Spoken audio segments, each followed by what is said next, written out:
Enter the Timeless Tales Library, where stories become whispered lullabies for restless minds. I'm Oliver, your gentle guide through tonight's carefully crafted tale, one designed to quiet the noise of the day and lead you softly into slumber. The Timeless Tales Library exists through the generosity of listeners like you. If these stories have brought you solace, please subscribe and help us continue weaving these tranquil escapes. As you find your restful position, comment below and tell me where you're listening from around the globe tonight, and share a destination where you'd love a story to transport you, perhaps a bamboo forest in Japan, the rolling hills of New Zealand, a candlelit castle in Ireland, or floating among the fjords of Norway. Your dreamed journeys spark the inspiration that keeps our beloved library glowing bright. Tonight's story is about settle into the gentle shadows of an ancient castle library, where books hold more than words and the autumn night whispers secrets of wonder. Join Elara as she discovers that some Halloween mysteries are meant to be embraced with an open heart and curious spirit. Now, exhale slowly and let your day's worries fade into the background. You are in a cozy chamber of the Timeless Tales Library called the Shadow Play Theatre. The books here are not meant to be read, but watched. On the walls, a soft, warm light projects beautiful shadow, puppets, simple, graceful stories that unfold in silhouettes without a single word. The only sound is a gentle, rhythmic hum, and the air is filled with the calming scent of candlelight and imagination. Feel your body sink into the comfort of your bed, your own special seat in this quiet theatre. Relax your jaw, your shoulders, and your hands. The simple, peaceful rhythm of the shadows on the wall will soothe your mind and guide your breathing into a slow, steady rhythm. Watch the first play.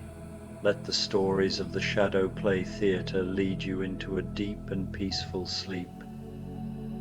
Title: Dracula's Elara, a Halloween Sleep Story, The Autumn Librarian. The first thing Elara noticed about Castle Ravencroft's library was not the towering shelves that seemed to stretch endlessly toward the vaulted ceiling, nor the ancient leather-bound volumes that lined them like sleeping sentinels. Her eyes were immediately drawn to the way the candlelight danced across the pages of an open book on the central reading table, as if the flames themselves were reading the words.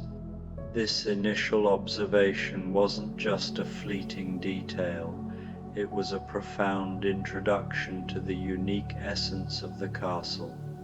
The flickering light seemed to have a life of its own, hinting at a sentience within the library that transcended its physical form. This wasn't a mere trick of the light. It was an active, almost sentient quality that immediately set the tone for Elara's new position. The library, it seemed, was a living entity, its quiet hum a prelude to the extraordinary secrets it held. For Elara, who had always viewed books as silent, patient friends, this dynamic display of light and shadow was both mesmerizing and a little unsettling, a subtle hint that her new role would be far from ordinary.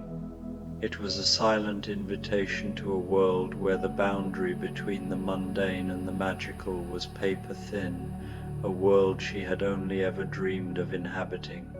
She had arrived at the castle that very afternoon, responding to a peculiar advertisement in the village newspaper.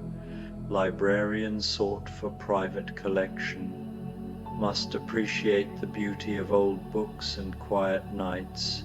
Autumn position. Inquire at Castle Ravencroft. The salary mentioned was generous enough to make her overlook the oddity of the timing, who hired a librarian specifically for autumn, and the location, which every villager had described with a mixture of reverence and gentle unease. Elara had always been drawn to the tranquility of libraries, the smell of aging paper and leather, a comforting scent. The advertisement's emphasis on quiet nights and old books had spoken to her soul, promising a haven of peace and scholarly pursuit. The timing, however, was a curious detail that had gnawed at her. Why only for autumn? It was a question she hadn't dared to voice, instead choosing to believe it was simply a matter of the Count's personal preference. The villagers' reactions had been even more telling. The people spoke of the Count and his castle with a strange blend of respect for his wealth and status, and a palpable sense of apprehension. Their vague warnings about things being different fueled Elara's curiosity rather than her fear. She had always found comfort in the unusual, drawn to the stories and secrets that lay just beneath the surface of everyday life. This was an opportunity not just for a job, but for an adventure. The Count Island, particular, the innkeeper had said, polishing a glass with unnecessary vigor, but fair, always fair. Just don't be surprised if things seem a bit different up there. The innkeeper's words were a carefully veiled warning, a mix of local gossip and genuine concern.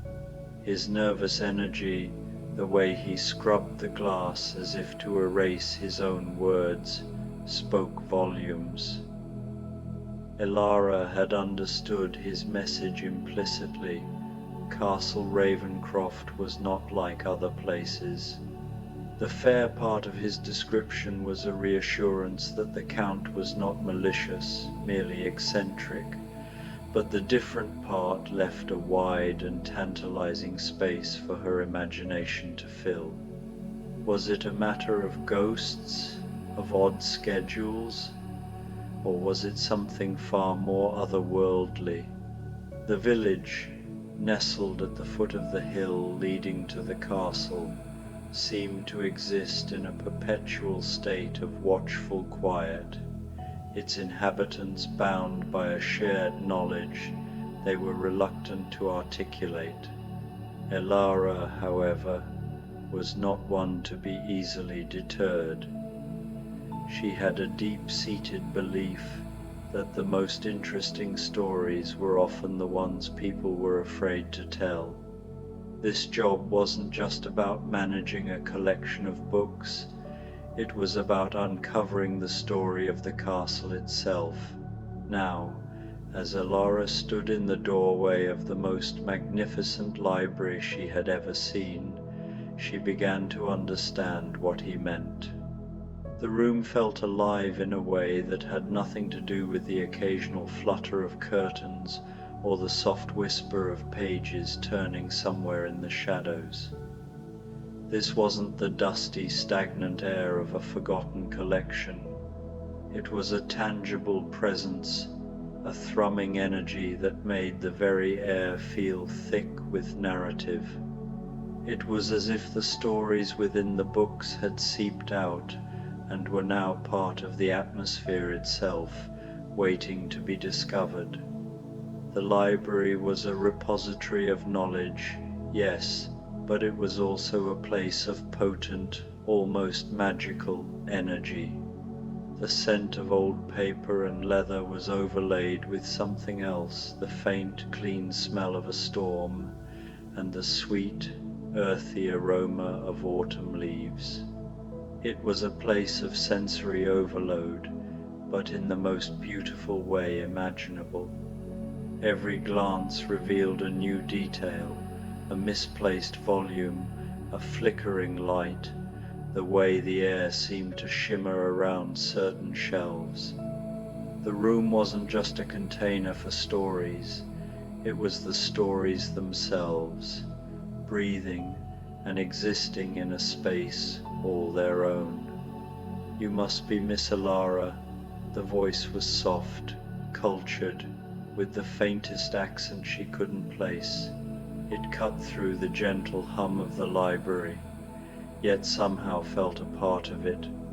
She turned to see a tall, elegant man emerging from between the shelves, his movements silent and fluid, as if he too was a part of the castle's living history. His dark hair was silver at the temples, his clothes impeccably tailored despite their obvious age. His fashion, while elegant, seemed to belong to another era, a detail that deepened the mystery surrounding him. But it was his eyes that caught her attention, ancient, kind, and filled with a sadness so deep it seemed to have settled there like dust on forgotten books. His gaze was not piercing or intimidating, but rather gentle and weary, holding the weight of countless years and unspoken memories. It was the look of a man who had seen too much beauty and too much loss. His presence was not intimidating, but rather magnetic, drawing her in with a sense of profound empathy. He was not just the owner of the library, he was a part of its narrative, a living piece of its history. "Count Ravencroft?" she asked, though she already knew the answer. Her intuition and the village gossip had been correct. He inclined his head gracefully, a gesture of old-world politeness that felt both formal and entirely genuine. "Welcome to my home, Miss Elara. I trust your journey from the village was pleasant." His voice was a calm counterpoint to the vibrant energy of the library, a grounding force in the midst of its magic, very much so. "The autumn colors are breathtaking." She gestured toward the tall windows, where the last light of day filtered through glass that seemed to turn the dying sunlight to liquid amber. The view was a masterpiece of nature, a fiery tapestry of reds, oranges, and golds, a stark and beautiful contrast to the quiet grandeur of the library. And this library, it's extraordinary. Her voice was filled with a genuine awe she couldn't contain. This was not a perfunctory compliment. It was a heartfelt declaration. The library was a sanctuary, and she felt an immediate, deep connection to it. A smile touched the corners of his mouth, transforming his austere features. "It has been my life's work, or perhaps I should say, my life's companion. These books have been with me through many seasons, many years, more years than you might imagine." His words were delivered with a gentle sincerity that transcended simple conversation. The weight of his statement hung in the air, a profound truth veiled in casual language.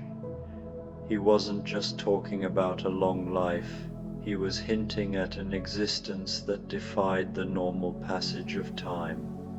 His reference to many seasons, many years, was not a boast, but a simple statement of fact, a window into a life of immense longevity and quiet observation. Elara's heart thrummed with a mix of curiosity and a deep sense of understanding. She felt as though she were standing at the edge of a vast, deep lake of history, and the Count was the guardian of its secrets.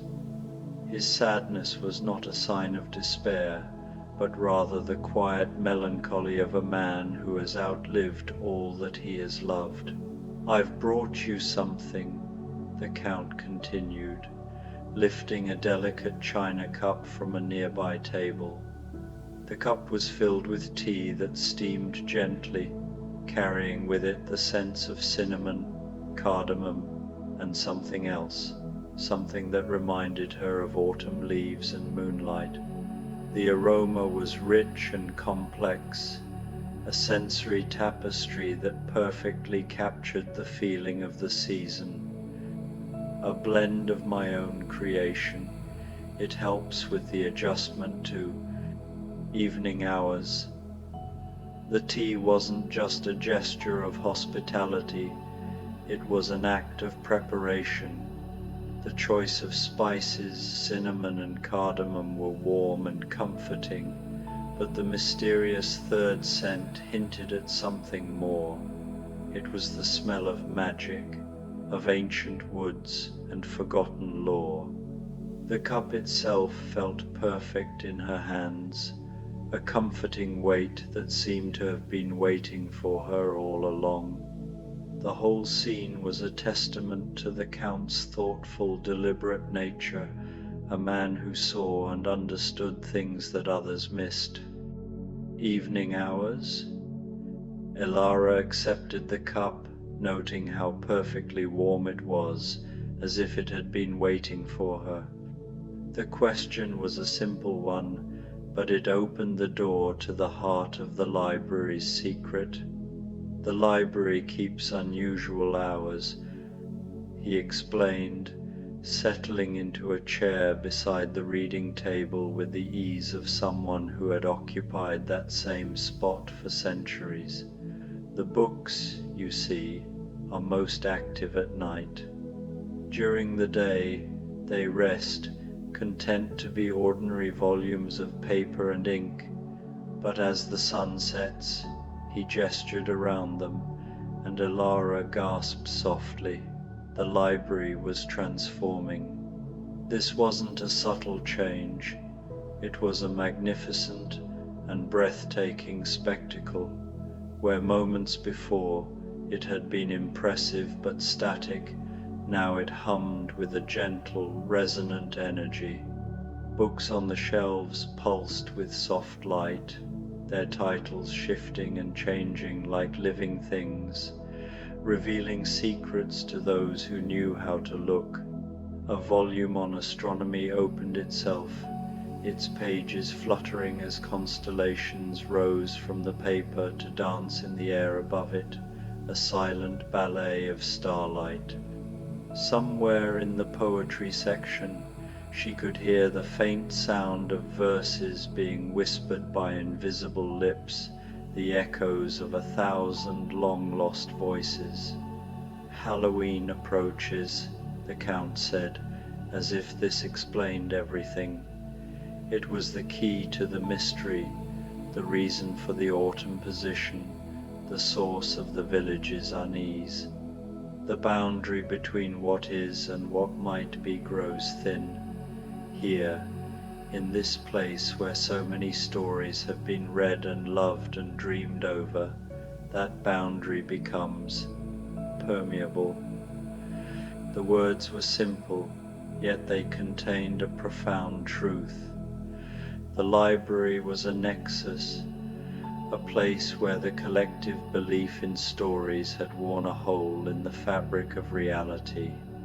The magic wasn't an inherent property of the books themselves, but a reflection of the dreams and thoughts that had been poured into them by countless readers over countless years. The Count was not a wizard, but a custodian of a place where belief and reality intertwined.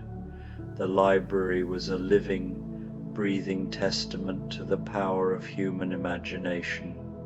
Elara sipped her tea, feeling a warmth spread through her chest that had nothing to do with the temperature of the liquid. Rather than fear, she felt a deep sense of wonder. "It's beautiful," she whispered, her voice a hushed reverence. The glowing books, the dancing constellations, the whispered poetry, it was all so much more than she could have ever imagined. It was a tangible, beautiful manifestation of the magic she had always known existed in the world. "You're not afraid?" The question carried fragile hope, one he had asked many times. usually met with fear.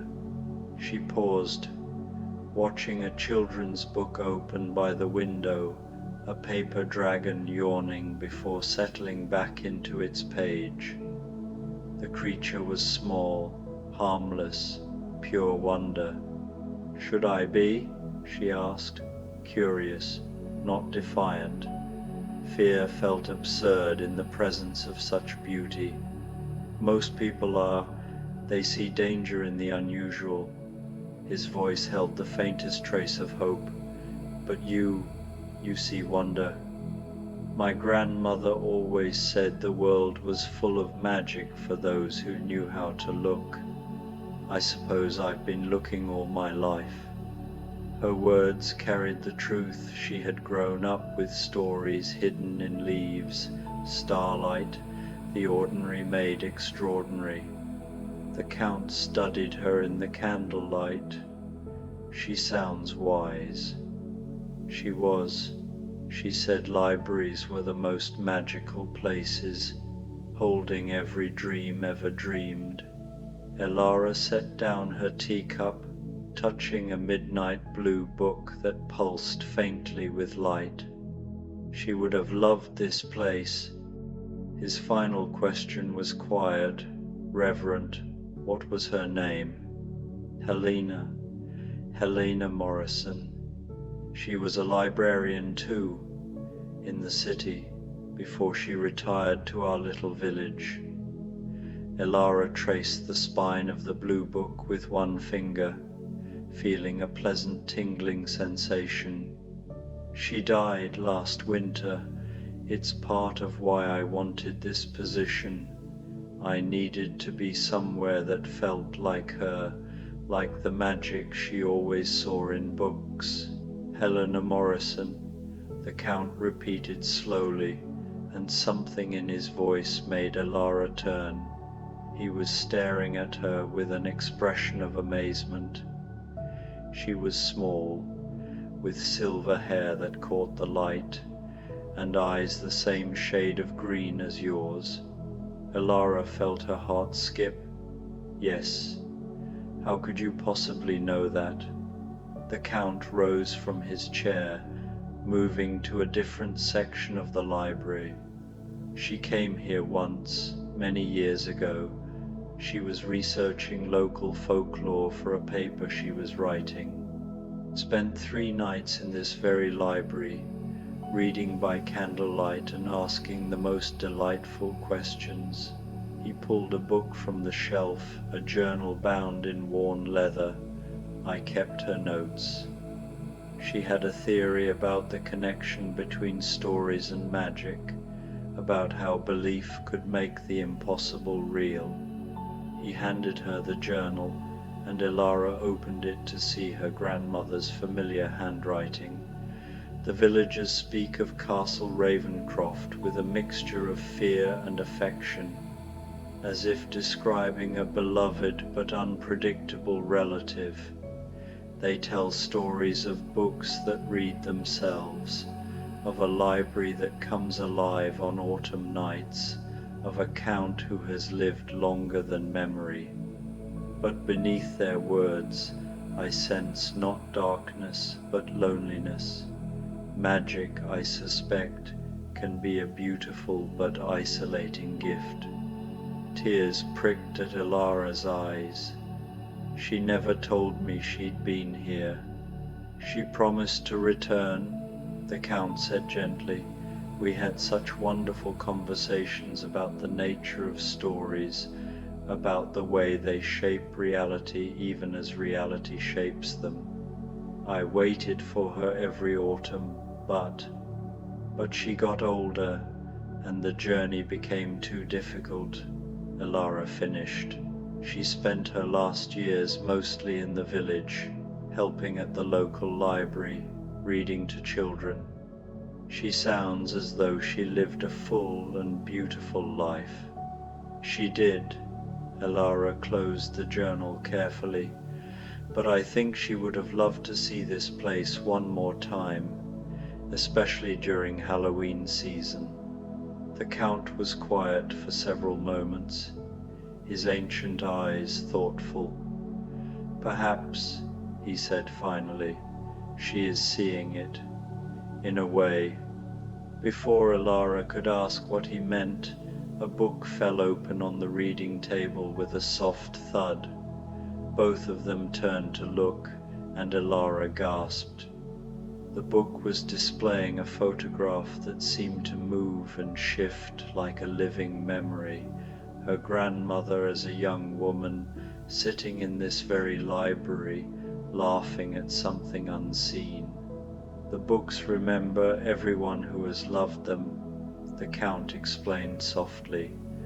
"They hold not just words, but moments, feelings, the essence of those who have found joy in their pages." Elara approached the book slowly, watching as the image shifted to show her grandmother at different ages, always surrounded by books, always with that expression of wonder and delight that Elara remembered so well. "It's like she's still here, in the ways that matter most," she islanded. The rest of the evening passed like a dream. The Count showed her through the library, explaining the peculiarities of different sections. The history books, he told her, sometimes rewrote themselves to include events that hadn't quite happened yet, possibilities fluttering on the edge of becoming real. The poetry section was particularly active during autumn, with verses composing themselves in the air before settling onto pages like falling leaves. "And here," he said, leading her to a cozy nook lined with children's books, "is perhaps the most magical section of all." As they approached, the books began to glow more brightly, and Elara heard something that made her heart sing. The sound of her grandmother's voice, reading aloud. She couldn't see the source, but the words were unmistakable, the cadence as familiar as her own heartbeat. "She read here often during her visit," the Count explained. "The children's books loved her voice. They've been repeating her stories ever since, waiting for someone who would appreciate them as she did." Elara sank into a comfortable chair, listening to the ghostly echo of her grandmother reading The Velveteen Rabbit. Around them, the other books seemed to settle contentedly, as if they too were enjoying the familiar voice. "This is why you needed a librarian for autumn," Elara said suddenly, understanding flooding through her. "The books become active, and you need someone to tend them, but not just anyone, someone who understands their magic." "Someone like your grandmother," the Count confirmed. "Someone who sees wonder instead of strangeness, beauty instead of fear. Someone who believes." "Exactly." They sat in comfortable silence, listening to the gentle sounds of the enchanted library, pages turning themselves, ink reshaping into new words, the soft whisper of stories being born. Elara felt a peace she hadn't experienced since her grandmother's death, as if some part of her that had been holding its breath could finally relax. "Count Ravencroft," she said eventually, "may I ask you something personal?" "Of course. How long have you been here? The villagers speak of you as if you've always existed, and you mentioned more years than I might imagine." He was quiet for so long that she wondered if he was going to answer at all. When he finally spoke, his voice was soft, almost hesitant. "I came to this castle in 1891. I was different then, darker. The magic that touched me was not the gentle kind you see here tonight." Elara waited, sensing that there was more to the story. I was cursed, you might say, doomed to an existence that was neither life nor death, sustained by things I prefer not to remember. I was alone, angry, afraid of my own nature. This library was just a room full of books, then beautiful perhaps, but ordinary. He stood and walked to the window, looking out at the star-filled sky. But books, Miss Elara, have a power all their own. The more I read, the more I began to understand that stories shape us as much as we shape them. I read tales of redemption, of love conquering darkness, of monsters becoming something more than their nature demanded, and slowly, very slowly, I began to change. The books changed you? The stories changed me. Every tale of hope I read planted a seed. Every happy ending made the darkness in me a little lighter. And then one Halloween night about 50 years ago, something miraculous happened. He turned back to face her, and his smile was radiant. The books began to respond to the change in me. They came alive, just as you see them now. They had been waiting, I think, for their keeper to become worthy of their magic. "That's beautiful," Elara whispered. "It is now, but I am still not entirely human, Miss Elara. I exist in the spaces between day and night, between story and reality. I thought you should know this before you decide whether to stay." Elara stood and walked to him, reaching out to take his hand. It was cool but solid, real and present. "Count Ravencroft, may I call you by your first name?" "Adrian," he said softly. "Adrian, my grandmother always told me that who someone chooses to be is more important than what they were born as. You've chosen to be a guardian of stories, a keeper of wonder. You've created something magical and beautiful.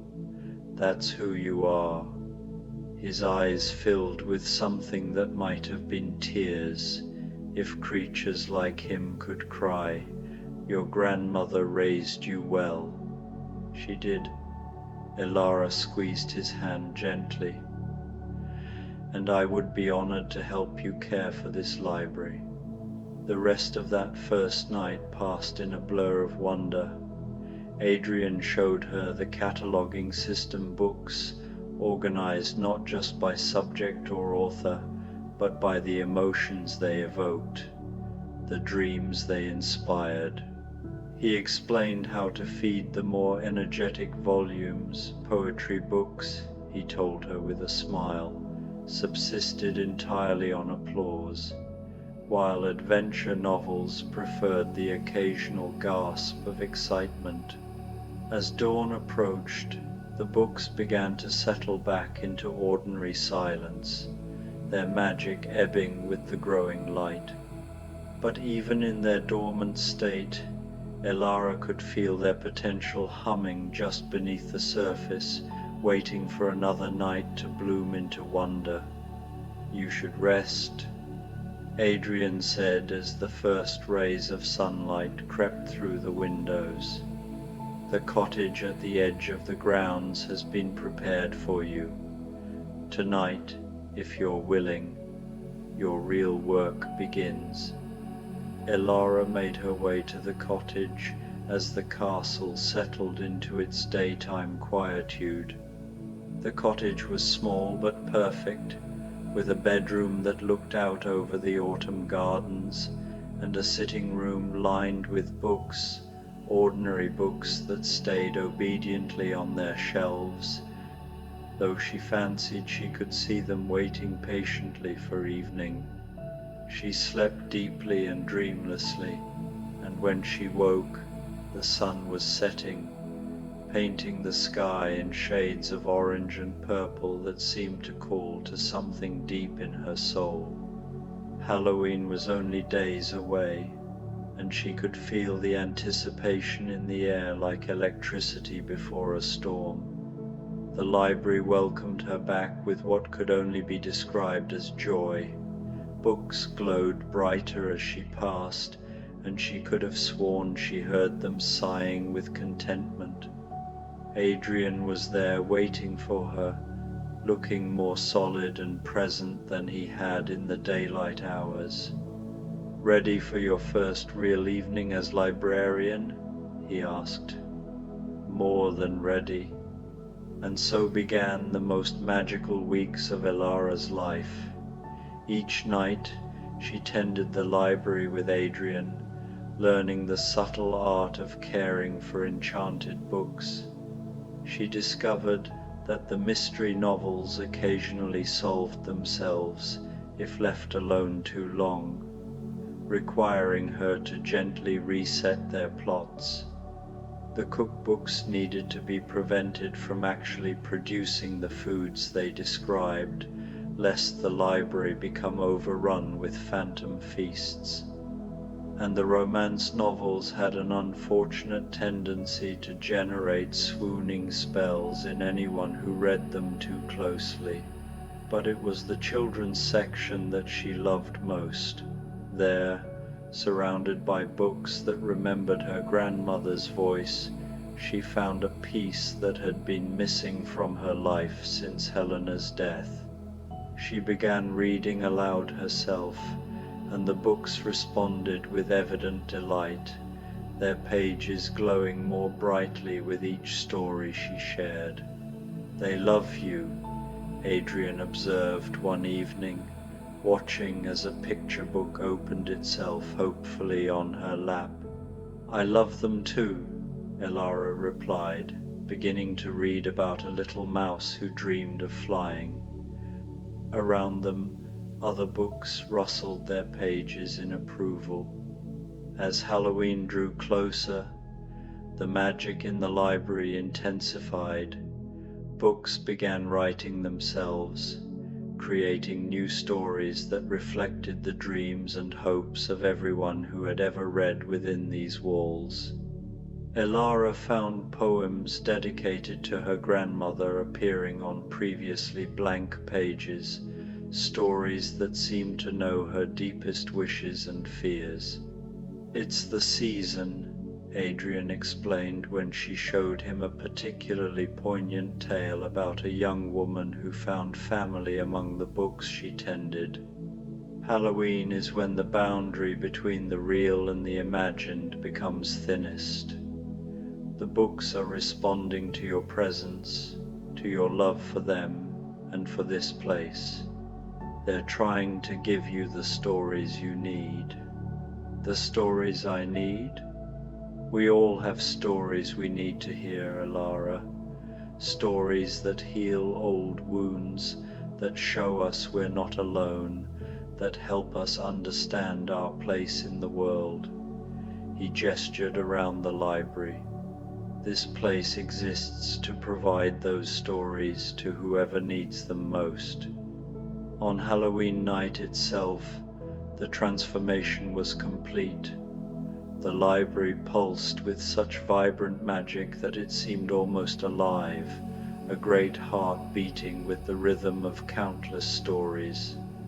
Books floated freely through the air, their pages streaming behind them like wings.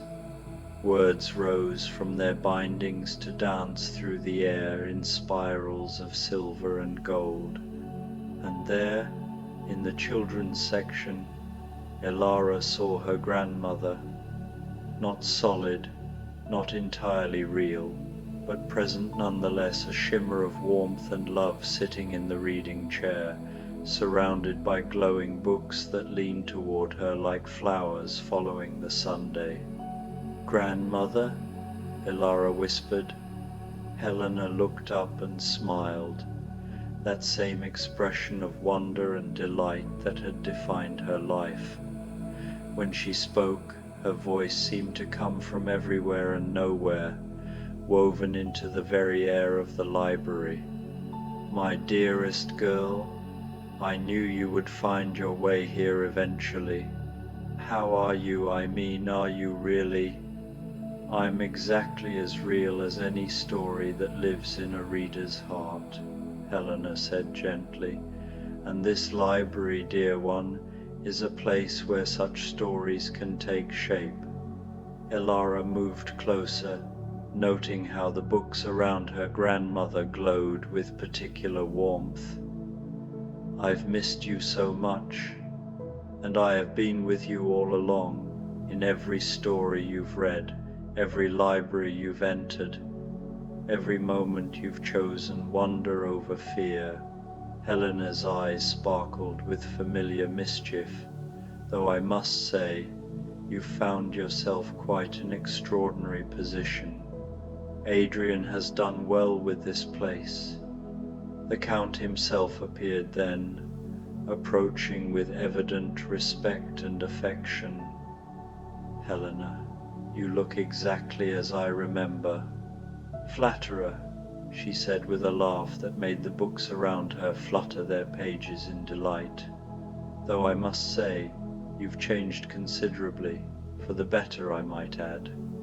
I had excellent teachers, he replied, glancing meaningfully at the surrounding books. Books make the best teachers, Helena agreed. They never judge, never give up hope, and they're always willing to share their wisdom with those who seek it. She turned back to Elara. You understand that now, don't you, dear? This is where you belong, not just because you can tend the magic, but because you can appreciate it. Elara felt tears on her cheeks, but they were tears of joy rather than sorrow.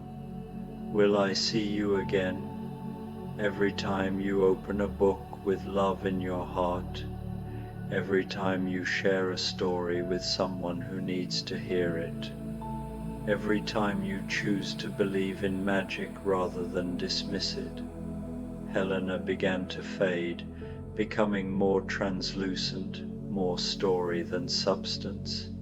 Take care of this place, Elara, and take care of Adrian. He's been lonely far too long. As her grandmother's form dissolved back into the warm glow of the books, Elara felt a hand on her shoulder.